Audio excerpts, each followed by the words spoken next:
Wrap up, protect your chains, and make sure your Broncos coverage isn't...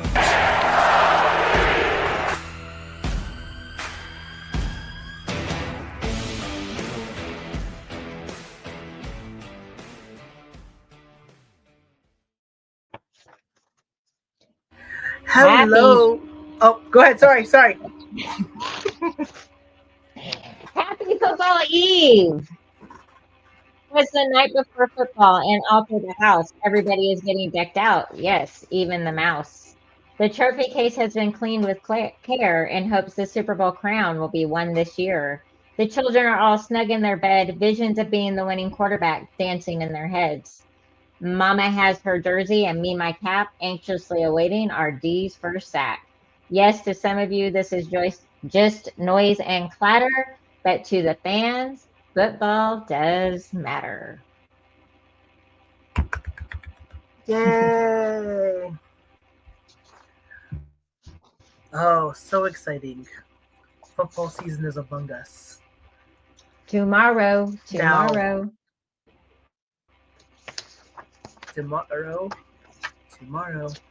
And we will be finding out in the next couple of weeks if this team is going to be making us very excited or stressing us out. Or both. But as Kelly loves to say, it's like or both. I was thinking of it as like you had an analogy, and I'm trying to remember how exactly you had it, but gosh, I cannot remember for the life of me. It was something about like being in a relationship.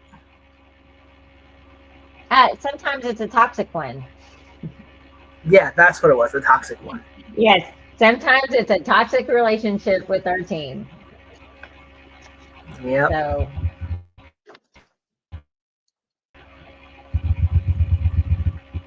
it is what it is. But hello, listeners. Welcome back to another episode of the In-COM-PLETE podcast, where your coast-to-coast hosts provide you with news, coverage, and analysis of all things Denver Broncos, plus anything else that is going on in our minds. I am Ty, and I'm joined by my wonderful co-host and best friend, Kelly.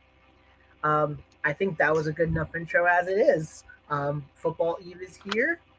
The first game starts tomorrow, or today if you're listening on your audio listening devices.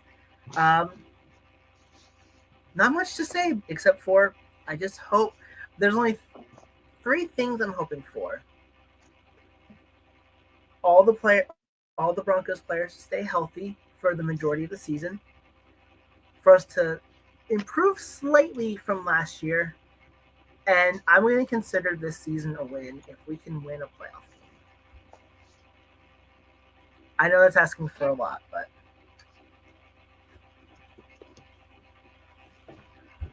so there wasn't a whole lot that had popped up this season. So I'm going to begin by right now by saying if you're watching us right now, we do go live every Wednesday at 9:15 Eastern, which is my time, Thai time, 8:15 Central, 7:15 Mountain Time, which is mostly where you guys are from, and 6:15 Kelly time.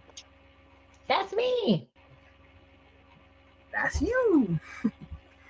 So, with not much happening for the Broncos, except for... Actually, I want to start off with something real quick. In your mindset, and I'm not sure if you saw this or not, the top 100 finished their top 10, and Patrick Surtain finished number 10. Too high or too low?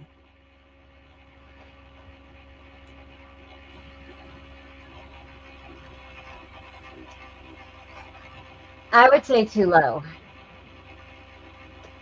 Here's Defensive Player of the Year. Exactly. So he should be top 5, but I think that's what everyone said on the socials, is that like he should definitely be too low. I mean that he's too low. It's like, man, like he's definitely got to be. I think I had a conversation with someone today. Like, how is Patrick Surtain the Defensive Player of the Year, not a top 5 player? It's just absolutely maddening. Well, Oh, and let's see. By the way, I think no, sorry. Go ahead. top Go ahead. 100, the top 100 list is the closest. It's a subjective list, and it's by players. Correct. Mm-hmm. So, Right. I don't know that if I was on certain teams, I could ever say certain players were better. Mm-hmm. Right? Sitting as a Bronco, I don't know that I could ever admit that a Raider was the top whatever. Right. Just as a little Or bit of Chief a was a top whatever. right. Just as a little. Oh, before I actually begin, we have someone that chimed in and they agreed that it was too low by Bonkers Broncos. That Patrick Surtain was too low. So we agree with you, without a doubt. We agree with you. Just as a little, I'm gonna try to see if I can pull this up and see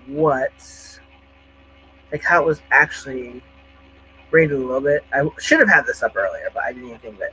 I know the number one player was Saquon Barkley, which that's understandable, especially with what he did in his one short year as the and two Eagles was running Lamar. back. Myles Garrett was number 8. Lamar. Pat Surtain were top 10. I mean, so yeah, so it had Patrick Surtain 10, Justin Jefferson number 9, Myles Garrett 8, Derrick Henry 7, Joe Burrow 6, Patrick Mahomes 5, Jamar Chase 4, Josh Allen 3, Lamar Jackson 2, Saquon Barkley 1. Looking at the list, I would have definitely put Surtain above, and I definitely put him above Patrick Mahomes for that season.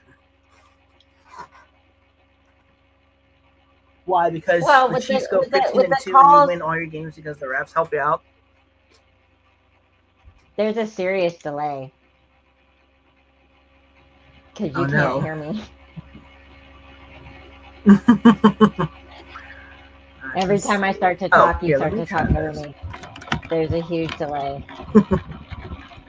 Oh, man. All right, let me see if I can fix that. Okay. Let's see. How's that sound? You sound fine. It's just every time I start to talk, you talk over me. You can't hear me. And still it's too late. Fix that up. All right. I hear you fine. Mm-hmm. But you don't seem to hear me. See? You did it. You just did it again. Mm-hmm. See? This is the thing with starting this brand new thing, that just sometimes things just don't work out. Well, it does not that it doesn't work out. We have to work some kinks out. So let you finish your thought. I'll pause and then I'll respond. Let's go that way.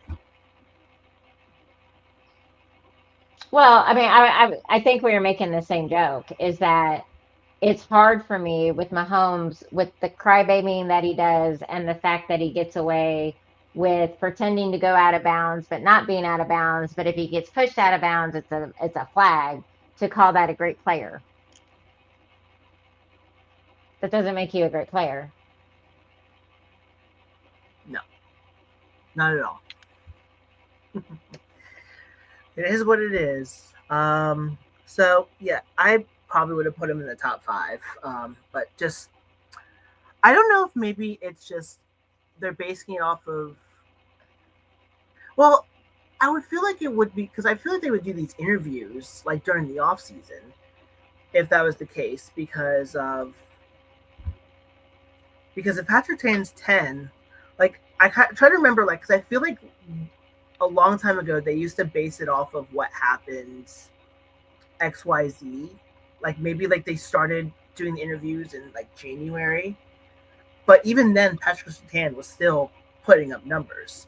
And the problem is that I really need to see like how they did this list this year, because I'm really They asked confused. the players. It's just a poll given to the players.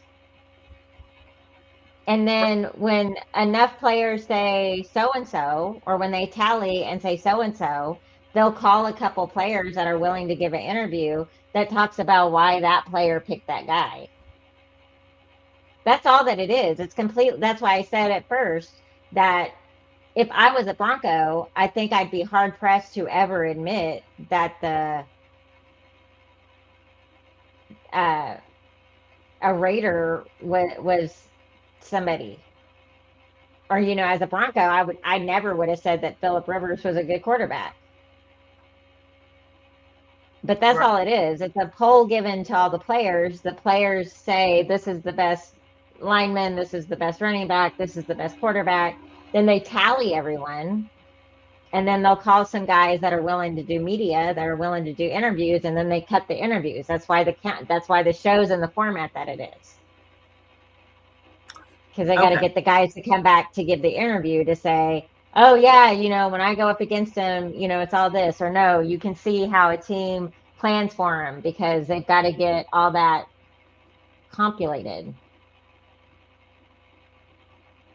Interesting. It's based on other players. These are the top 100 is based on the other players in the NFL giving their opinion.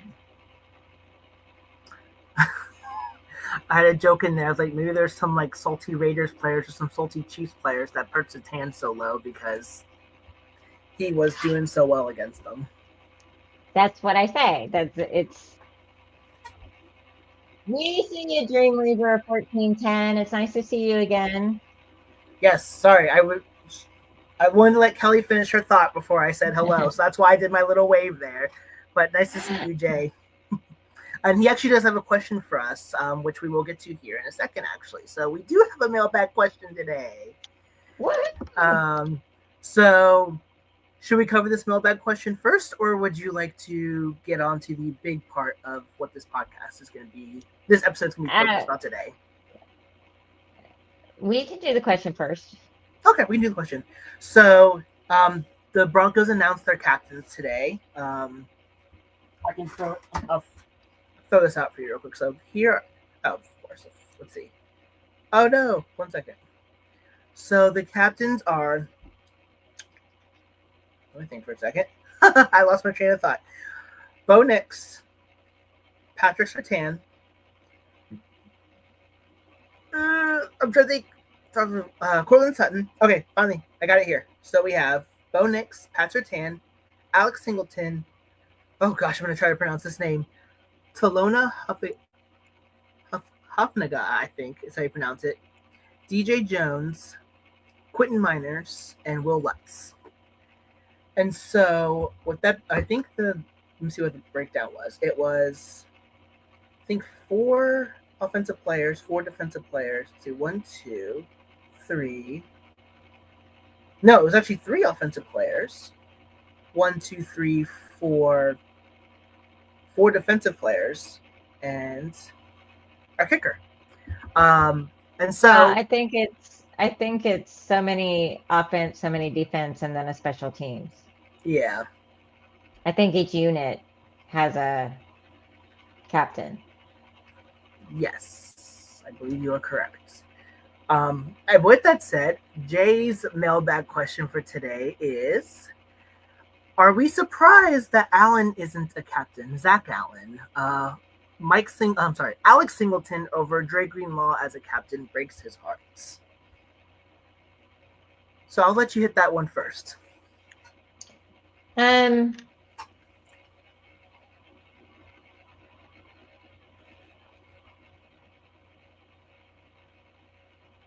mean, the captains are chose by the teammates.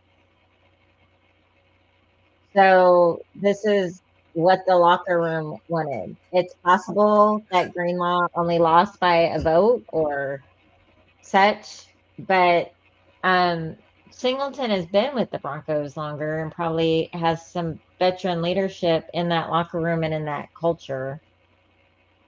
I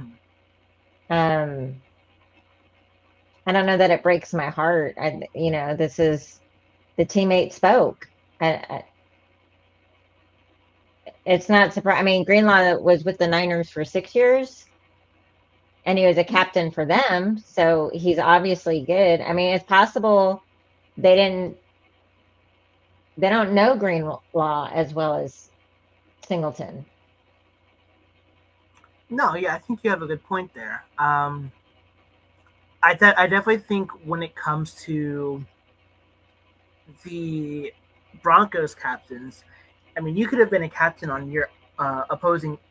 Sorry, on your opposing. You could have been a captain in the team from your past.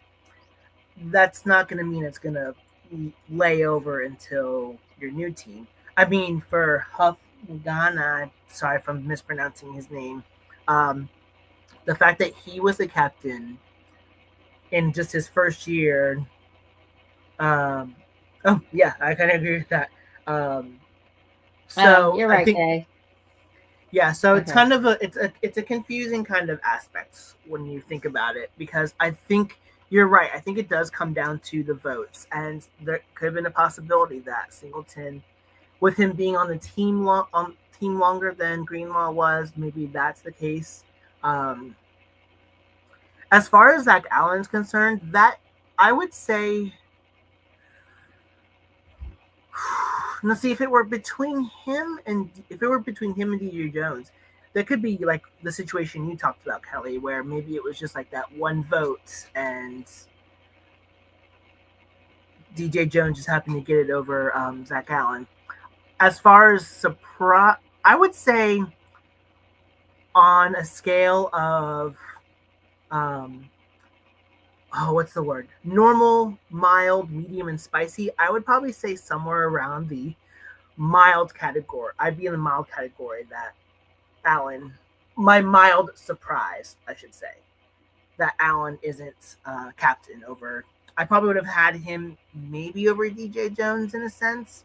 But again, it could have just been just to Zach Allen lost it out by like a vote or so. But I would think, and see, that's why captaining is so tricky in a sense. I'm gonna throw this up here real quick. Yeah, Upton is a captain in the same situation. That's his issue. Yeah, I think it just really comes down to the voting, and maybe there was a point where, because I believe, if I'm not mistaken, last year Brandon Jones was the captain last year.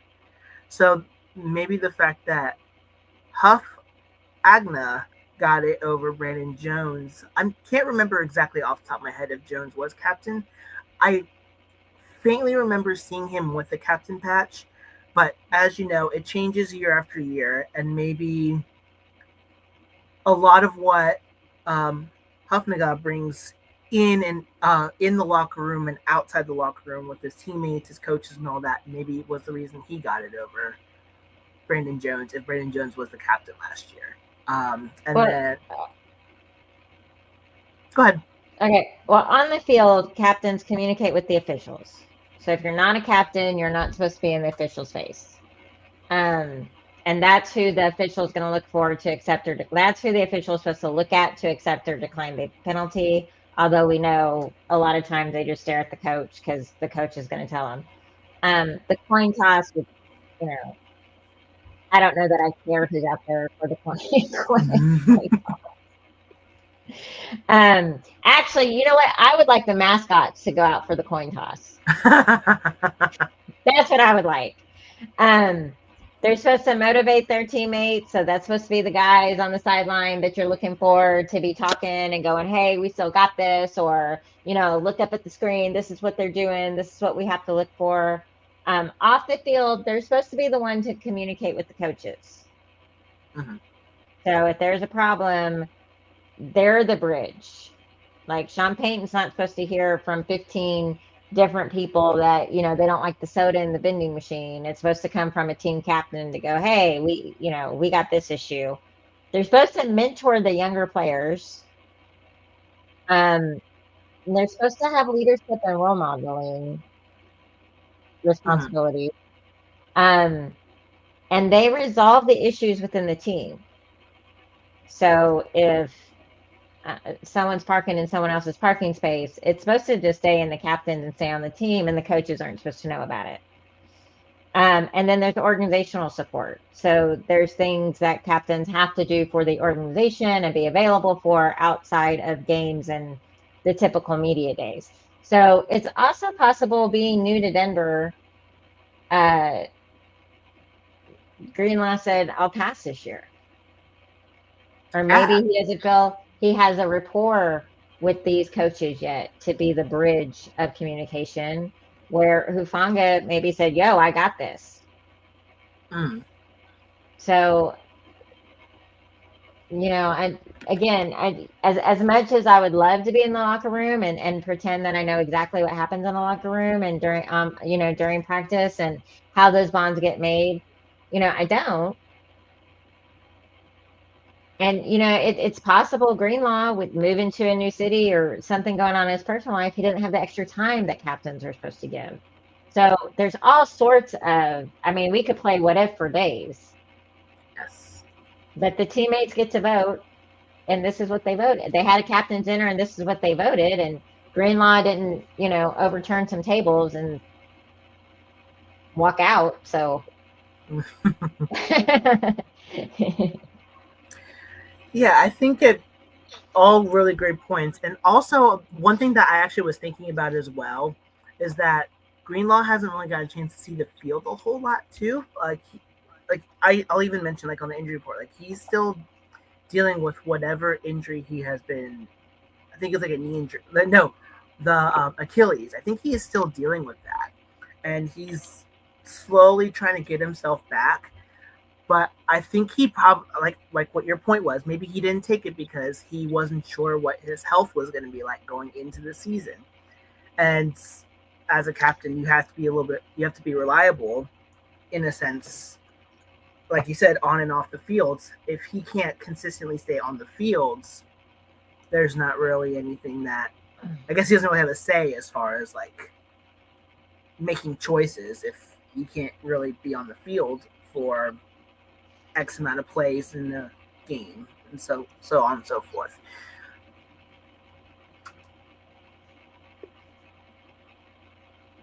So I don't know if that really answered your question, Jay, but there's our thoughts. So I will say here. So as far as the surprisingness, mildly surprised that Zach Allen isn't captain.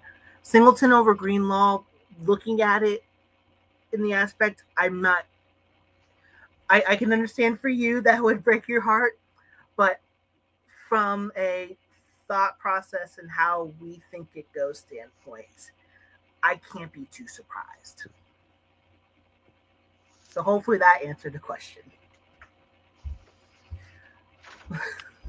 Sorry, that's a lot, especially when it comes to captains. But our title is what the Parsons trade extension means for Bonitto for a reason. So let's get right into it. So this will be kind of like our Around the NFL segment. Of course, Kelly, if you have anything else that we should talk about too, feel free. Last Thursday, the Dallas Cowboys traded star edge rusher Micah Parsons to the Green Bay Packers. Dallas got gypped in this one. They got 2 first-round picks, which, depending on how Green Bay does, they're going to be picking in the middle of those first rounds. So, not too much. They got Kenny Clark, who they say is an all-pro, and I think he's been voted to a Pro Bowl. But a defensive tackle. So you're replacing a defensive tackle you're replacing an edge with a defensive tackle. So it is what it is, kind of. Yeah, Jay says thanks as I'm trying to read all of this. After the trade, the Packers signed Micah Parsons to a record-breaking deal, which was something he was hoping to get in Dallas all along. And Parsons mentioned this week that he really wanted to be a Cowboy. It just never really ended up working out. So his deal is for 4 years and $188 million, with $120 million of it guaranteed.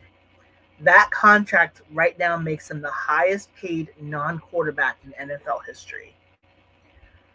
So you've got a first round edge rusher who just got paid a lot of money. We're just gonna say that it's a crap ton. We'll say that, a crap ton. What does this mean for Nik Bonitto? Because we know during this offseason, they were thinking, like, is Nik Bonitto going to sign to a deal? Is he going to have to wait out? Is he going to wait out and just see how things go for next offseason? So I did a little bit of comparison of stats between Nik Bonitto between Nik Bonitto and Micah Parsons from this past season. So for Nik Bonitto, he had 48 tackles, 13.5 sacks, 1 interception, and 2 touchdowns. Micah Parsons, 43 total tackles, 12 sacks, and 2 forced fumbles. Almost even numbers across the board. But as I said, Parsons is a first-round pick. Was drafted in the first round. Bonitto was drafted with the very last second-round pick. So,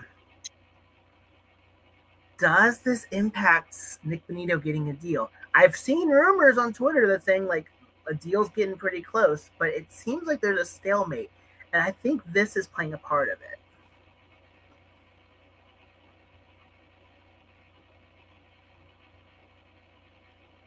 Go ahead. You did? Yeah. Well, there's a delay, so I'm trying to, like... See, this is why at first we didn't do it where we could see each other, and we had the same problem. I just kept talking over you. So it just reminds me of our very first podcast season where I'm like, oh, can I talk now? All right. So, this kind of reminds me of The Blind Side. So whatever you think about the story of The Blind Side and, how much people say is true or not now, the one line in it is absolutely true, which I believe is Michael Lewis's line and not the movie line, is that hit on Theismann completely changed what football thought of the value of linebackers. Right? Mm-hmm. And so now recently, there's this new school of thought, seemingly, and the trend of skyrocketing salaries for top edge rushers. So, and Parsons deal proves that, because as you said, it's a record-setting size contract. He had a $47 million a year deal on average. I know that's not exactly how the contract is set up, but that's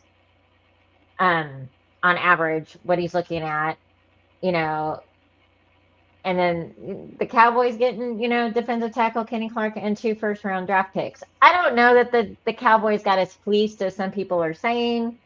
We won't know till we know. And it's funny because I am still watching the Cowboy documentary on Netflix. But I only allow myself to watch it when I'm running on the treadmill. So I've just gotten to 1994 when the Cowboys lost to the Niners and lost the chance to three-peat. Mm-hmm. And that offseason, Jones went and got Dion for a record-setting deal and paid Dion. He became the second highest on the team. Mm. And people were like, whoa, you're paying him more than Emmett. And, Emmett sat out a couple years before. Mm. And Dallas went 0-2 before they were like, okay, Emmett, let's make a deal. And you're paying him more than Michael Irvin. The only one making more money than Dion now is, Aikman. But, as you see in the end, I mean, that's where I got where, and then my run was over. And so I hit pause. And so I don't see the rest of it yet. So, so this kind of has the same vibes. And this is what Jerry likes to do. He likes these big deals. Myles Garrett, averages $40 million a year. TJ Watt averages $41 million a year. No one would argue Parsons, Myles, and Watt are elite. So is Nik Bonitto elite? That's so, and if he's elite, who's going to have this cap space? So while I agree, Nik Bonitto, game-changing plays. High sack numbers, 13 and a half sacks in 2024 alone. Explosive first steps. Bonitto can beat everyone. And he has consistent production. That in football, I think, is very important. But his run defense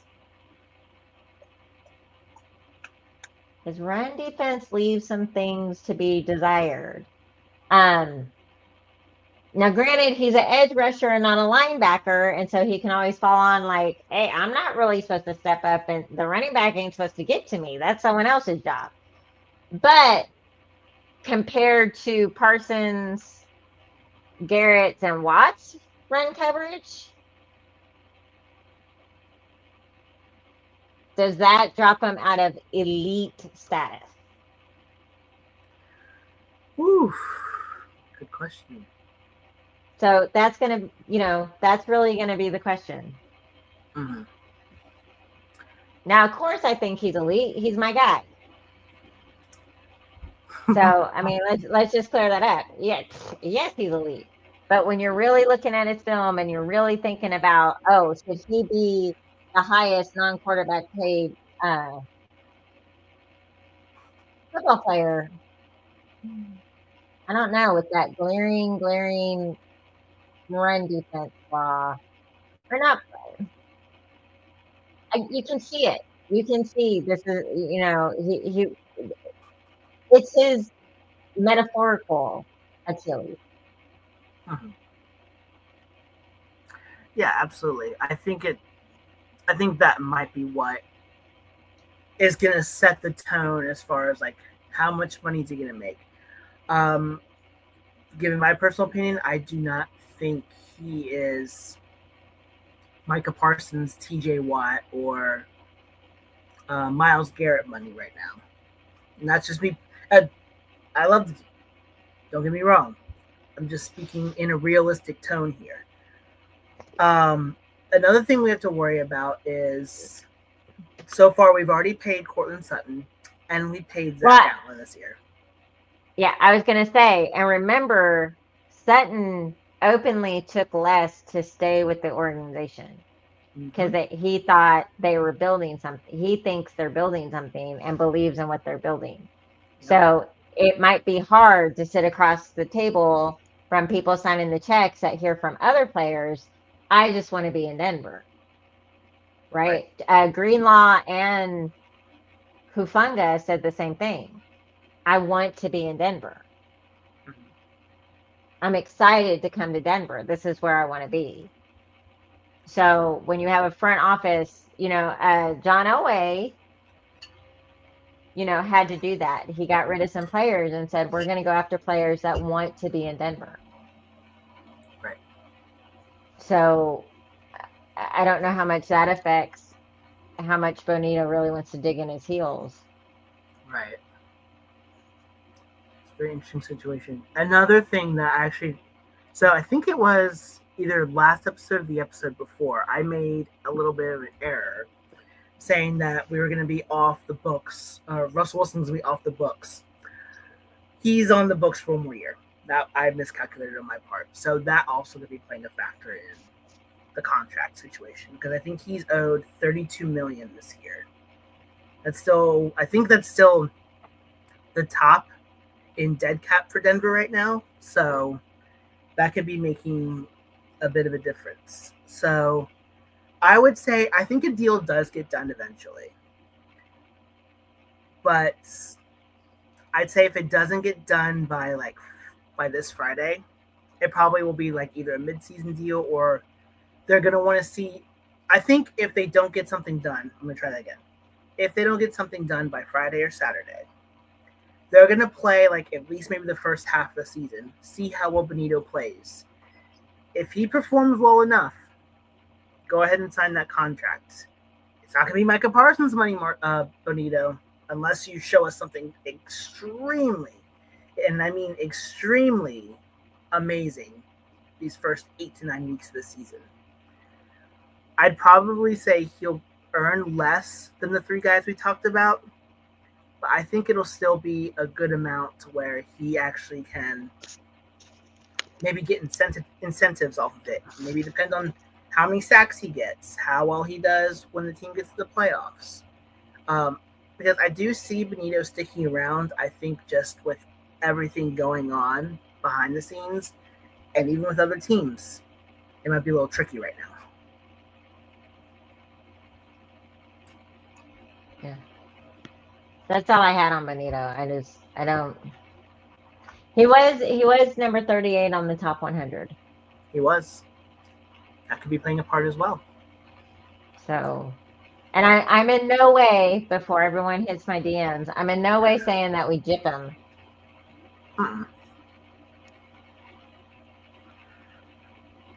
I think if I were to do a ballpark estimate, I think when Von Miller signed that big time, when after the Super Bowl, he signed, I think it was like a 5-year, I think it was like $70 million, which is crazy to think that 10 years ago, edge rushers were only making like 70, 75 million, which, I mean, I wish I had 70, 75 million sitting in the bank right now if we're being completely honest. But the fact that how much the edge rushing position has impacted the game so much since that deal that Von Miller got 10 years ago, it's crazy to think about. So I would think that Bonitto will probably get something a little bit higher, maybe, than what Von Miller got after he won Super Bowl 50. But I would be surprised if the deal is higher than, if it's more than 90 million total. I'll just say that. But that's just my thoughts. I could be completely wrong in this situation. But that's all I've got on the situation. I forgot to mention that every week we do a game of the week. I think we should do that right now. Oh. Right now? We'll do it right now. Let's. Okay. Yeah. But let's do our game first. We'll switch it. Usually we do the game we're paying attention to, then we'll do our game. We're gonna put it in reverse this time. So, Broncos and Titans. What are we thinking? Oh, well, I had some other stuff for around the NFL. Oh, go ahead. Sorry. Okay, so what I looked for,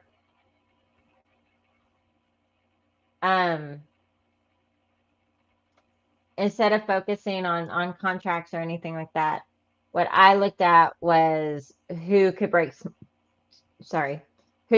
records this year.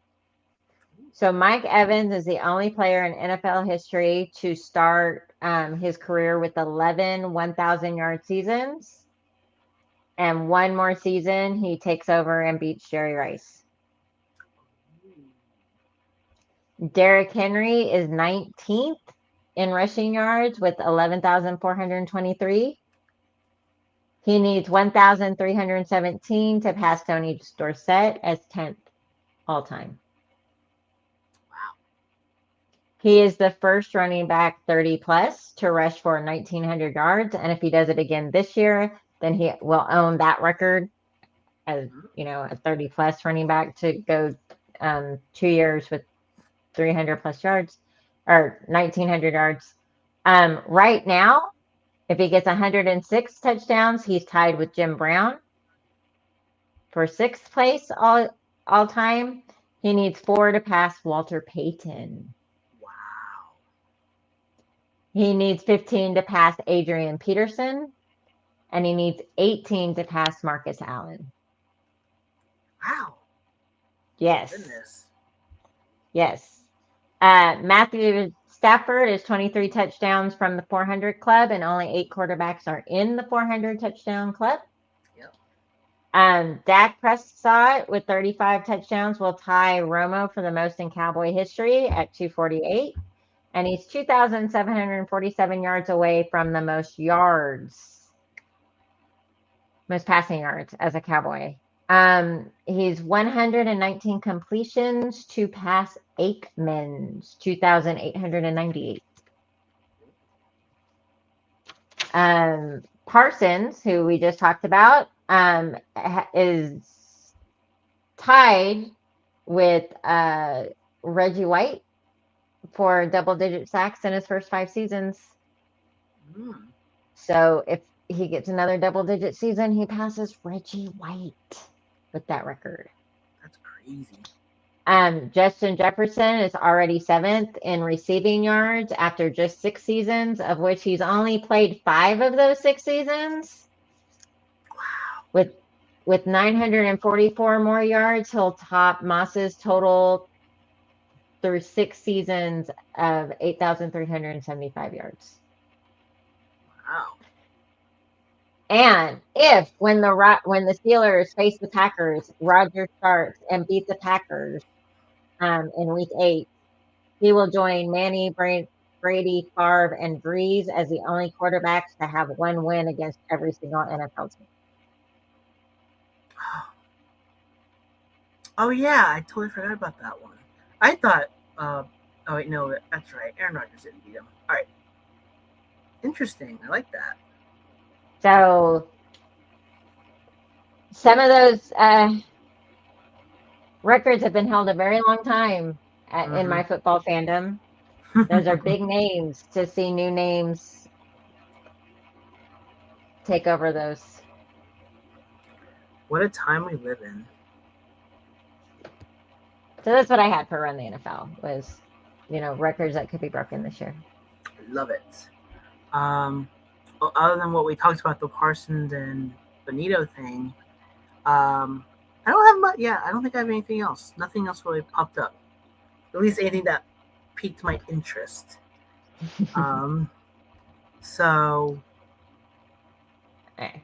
Now we can do Broncos Titans. Alrighty. So.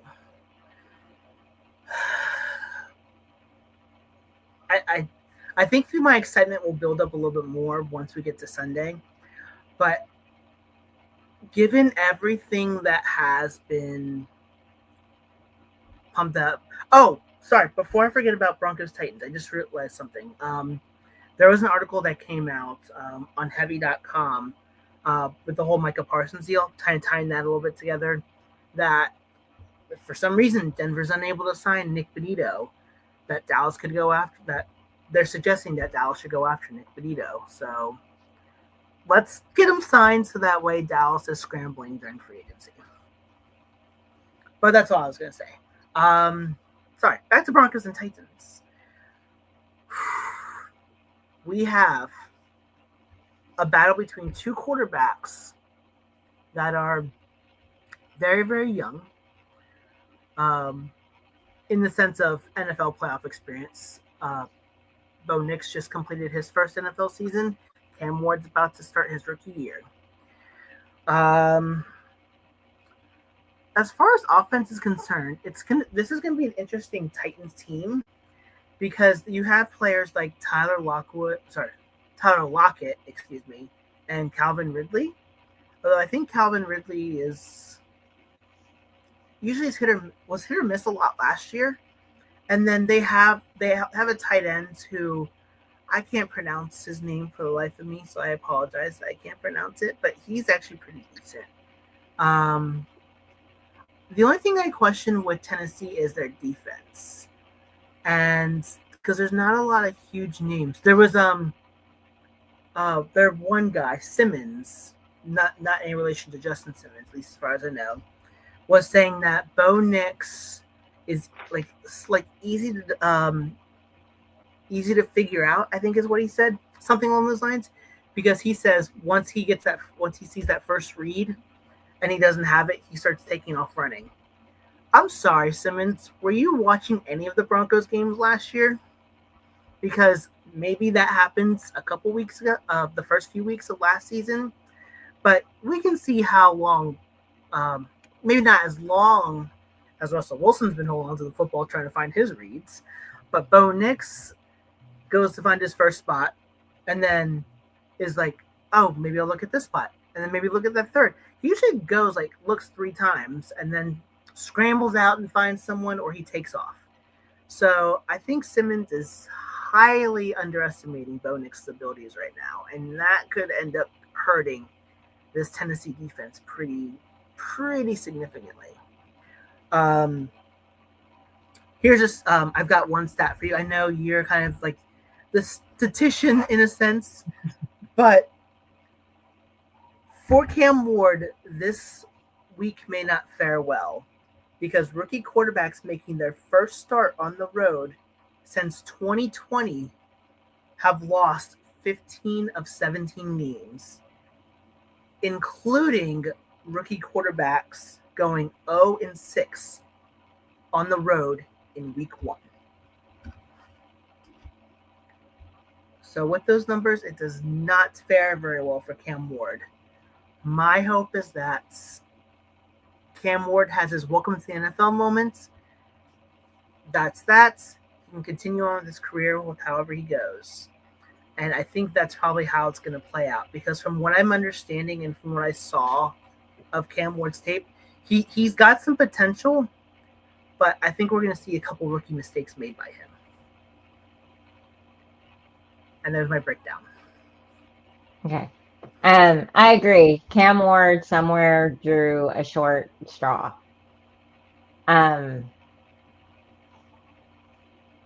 He has to start his rookie career on the road in Mile High,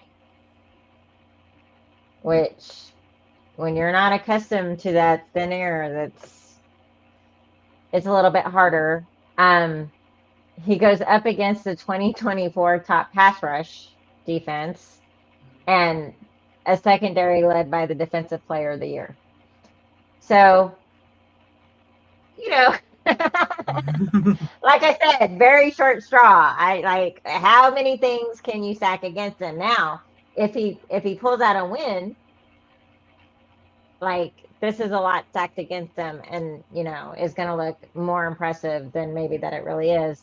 Titans, meanwhile, have two new O-line starters. Mm-hmm. So I don't know how well they'll protect them being new. Ridley's a pretty decent running back.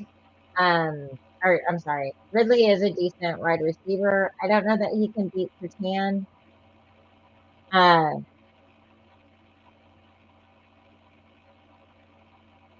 Or is he a tight end?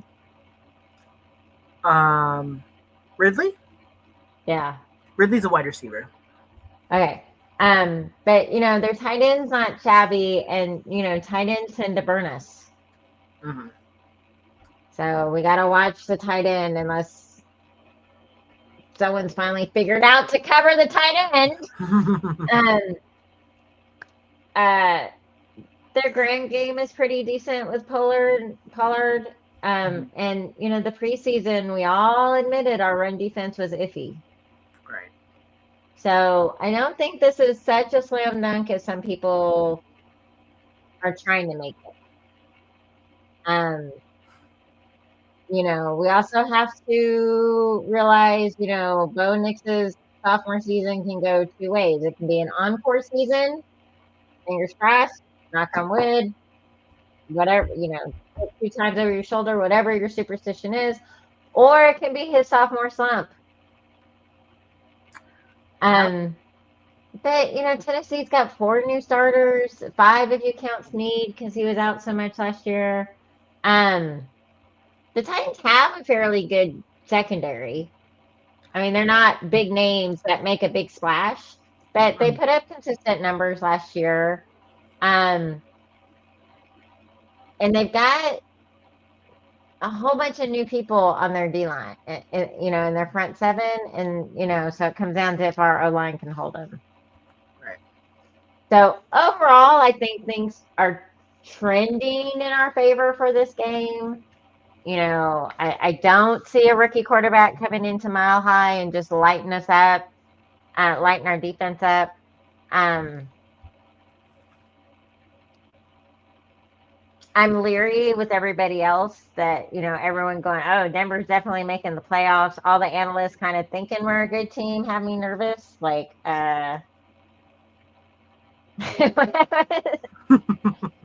But I mean, I think we win by 2 touchdowns. Nice. I mean, if you think how high everyone is on Denver right now, you're not gonna like that I'm saying this, but I saw something today on like Super Bowl picks or something like that. So so the Broncos country knows Adam Rank. He's like one of the very few analysts that has not praised, but has given Denver chances, even in like these, like we see the game by game predictions where everyone in the NFL Network picks Denver's opponents, and Adam Rank's the only one that picked Denver to win. I think he went on a really good streak when Denver won those games in a row with Russell Wilson.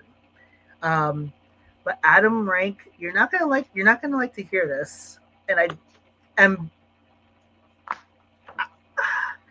It's gonna tough for me to say this, but Adam Rank has Denver beating Philadelphia in the Super Bowl right now.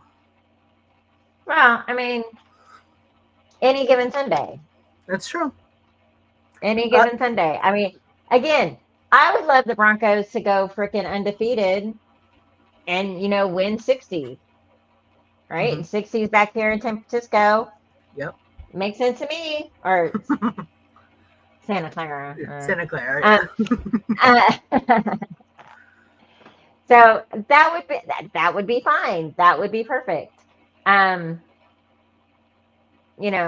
I said, I don't count Tennessee all the way out like I hear some people doing. Mm-hmm. You got some new players. It will be the first game of the season. It'll be a rookie's first start. It's on the road. It's in Mile High. So many football players of years past. I mean, Mile High is the reason there's oxygen on all sidelines. Yep. So it's a well-known altitude sickness does get you if you're not used to it. And different coaches handle it different ways. Gruden swears by, oh, it's no big deal. You come in the night before, you play the game, you leave, and it doesn't affect you. But there's lots of people huffing and puffing on a Denver sideline. And more than that, more than just the environment is, in the Rockin' Stadium, is he's going up against one of the best defenses of last year. And the band's still together. Like, we didn't disband. Mm-hmm. They're the same group.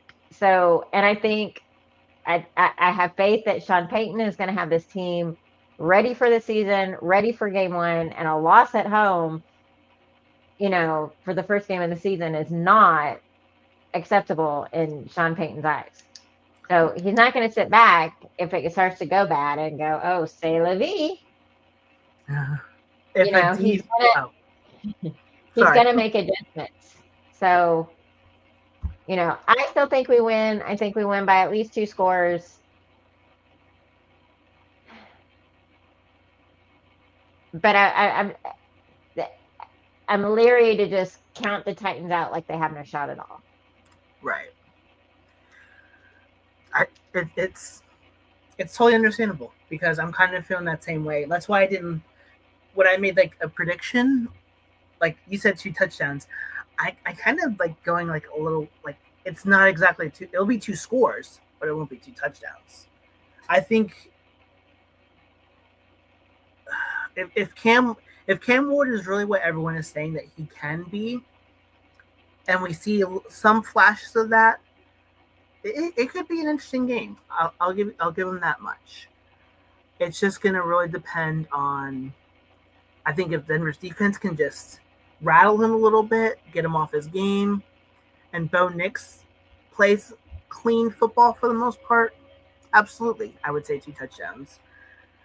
I just think there's going to be, at some point, maybe there's like one mistake that Denver makes that could make the score a lot closer than it really was.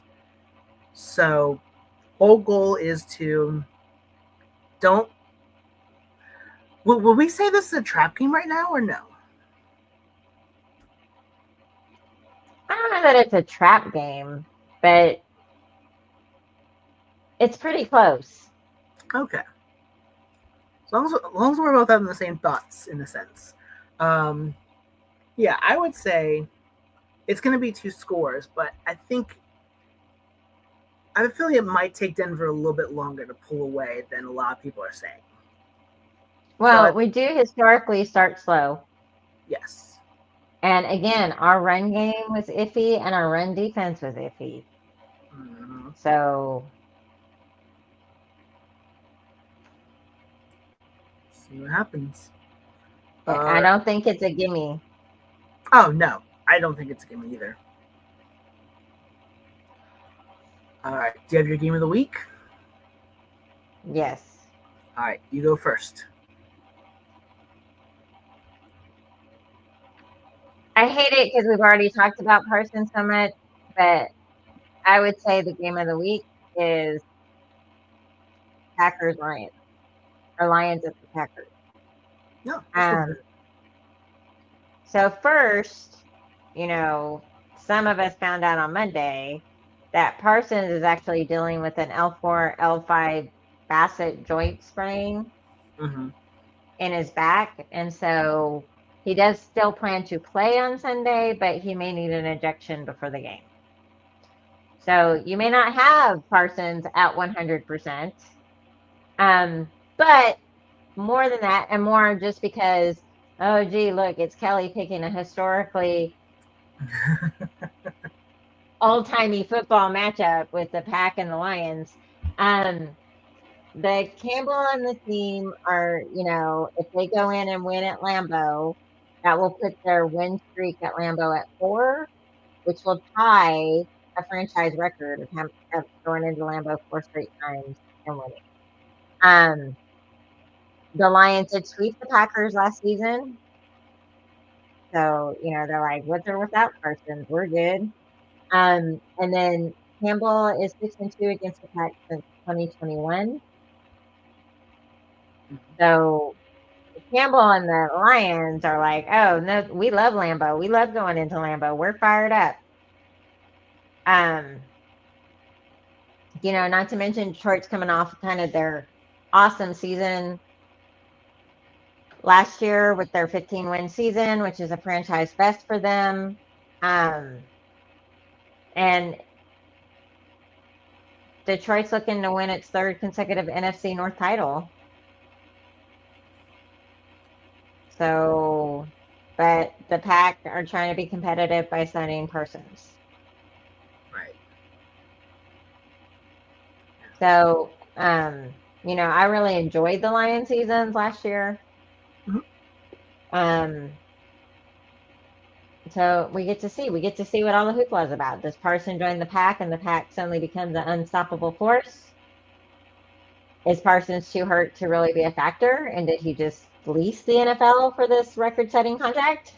And it's the Pack and the Lions at Lambeau. I mean, come on. Historically, I'm not surprised. It's football. Yes. Old school football. So as I was looking through all this, I realized that there's a lot of divisional matchups this weekend. There's like maybe Week 1 usually is. Yeah, I thought that was interesting because I was pretty sure. That doesn't matter. Last year I thought it was like a little bit more spread out, but that's okay. No, there's usually a lot in the beginning and then a lot at the end because they're hoping that it's playoff affecting. Gotcha. So they want you excited at the beginning that, oh, okay, it's because the Eagles play the Cowboys. Yep. The Eagles will play the Cowboys. The Chiefs will play the Chargers. The Giants play the Commanders, the Bengals, the Browns, Buccaneers, Falcons, 49ers, Seahawks, as you said, Lions, Packers, and then Vikings, Bears. Yeah, so, they want you fired up, open up against, the opponent you hate the most. Yeah, yep, agreed. My game of the week is going to be a game that could very determine who gets the number 1 seed in the AFC. The Ravens and the Bills. Got Josh Allen, who just is coming off his MVP season, going against Lamar Jackson, who won it 2 years ago. these two teams had a really good battle last year in the AFC divisional round with the Bills coming out on top. And the Bills were maybe just one fourth down stop away from getting a chance to go to the Super Bowl. One bad call. Yeah, if you really think about it, it's one bad call. So this will, like you said, this game, even though it's not divisional, it'll be a good trend setting towards. It'll be setting trends, or I'm already losing my train of thought. It'll be a game that could determine a lot early on in the season. Because, granted, both these teams finished 13-4. You could go right back to that week 1 game. Who won that game? Oh, that team did? All right, they get the bye. While you welcome in the 7-seeded team in the wildcard round. So there's going to be a lot going on in that game. You've got Derrick Henry as well. You've got the Bills are going to – I feel like the Bills are going to be interesting. I'm kind of curious to see how they respond after a quarterback coming off his MVP season, them coming one bad call away from maybe even going to the Super Bowl. I want to see how this team looks because I'm actually very interested. But I expect this to be a very, very competitive game. What better than to have it in week 1? I think that's all I've got. That's all I got. I'm actually looking at my jersey. I've realized one more thing. So here's my little around the NFL spiel. 5 players this year are going to wear gold NFL logos on their jerseys, one of which is going to be Patrick Surtain. And the gold is representing the 5 players that won the big awards from last season. So you had Josh Allen will wear one because he won MVP. Saquon Barkley will wear one because he won Offensive Player of the Year. Surtain, Defensive Player of the Year. Jaden Daniels for Offensive Rookie of the Year, excuse me. And, who's that rookie from? I think it's the rookie from Los Angeles, if I'm not mistaken. I can't remember his name. Verse, I think, is wearing one. So a little bit of a added flair for those 5 guys. For whatever that means to any of you. But now, that's all I've got. And with that said, care to close us out? Okay, as always, you can find me on X at I Love to Lead. You can find me at TieFlyGuy15. You can find us both at the same time. At in_com_plete_2. Because there's 2 of us. That's also, you can find us on Instagram with the same. Yep, same name, handle, whatever. Whatever we call it these days. Whatever it's called. All those DMs are open for song requests, guest requests, topic requests, questions, comments, concerns, challenge flags. We just ask that you be respectful and stay clothed. If sliding into someone's DMs is not for you, you can reach us by email at in_com_plete@outlook.com. And then, as always, we are live 9:15, 8:15, 7:15, 6:15, wherever time zone you're in. I'm not going to go all around the world because I cannot think of that off the top of my head. But if you missed the show, you can always watch the replay, or if you're more of an audio person, don't forget we're still on Apple, Spotify, iHeart, basically wherever it is you get your podcast. My only request is that leave a review.